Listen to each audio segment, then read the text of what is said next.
President Roosevelt arranged to trade Great Britain 50 overage destroyers in return for 99-year leases on a number of naval bases in the Atlantic.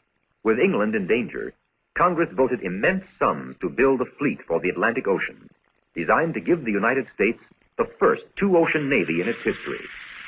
Orders were placed for tens of thousands of planes and other war equipment. New factories were built to make this equipment. In September 1940, Congress passed the first peacetime draft in American history. The division of opinion in the United States was still such that this was approved by only one vote in the House of Representatives. Within the year, this program of preparedness had cost $37 billion, more than the entire cost of the First World War. And Roosevelt was able to say, "Our most useful and immediate role is to act as an arsenal for them as well as for ourselves." To most Americans, this arsenal was the answer to Churchill's challenge. Give us the tools, and we'll finish the job. They hoped that our industrial might would throw the balance on the side of the Western Allies, and that American boys would not have to fight the Axis forces. The great debate in the United States raged with growing intensity.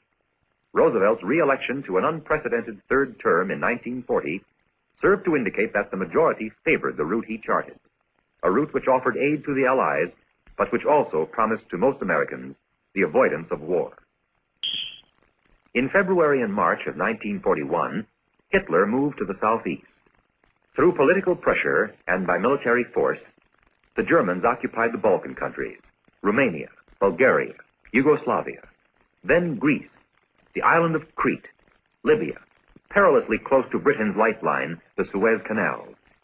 In the United States, Congress implemented the arsenal of democracy concept with the Lend-Lease Bill, passed in March 1941 after a bitter debate. It gave the president authority to sell, transfer, exchange, lease, lend defense materials and shipyard facilities to the government of any country whose defense the president deems vital to the defense of the United States. That same month, the United States seized all Axis shipping in American ports, and in June 1941 closed Axis consulates. Roosevelt worked in harmony with Prime Minister Churchill.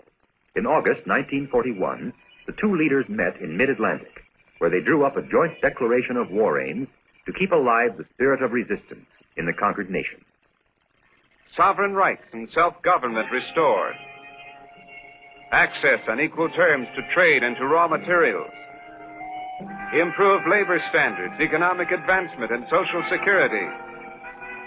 The final destruction of the Nazi tyranny. This was the Atlantic Charter, a statement of war aims around which the conquered nations of Europe and Asia could rally.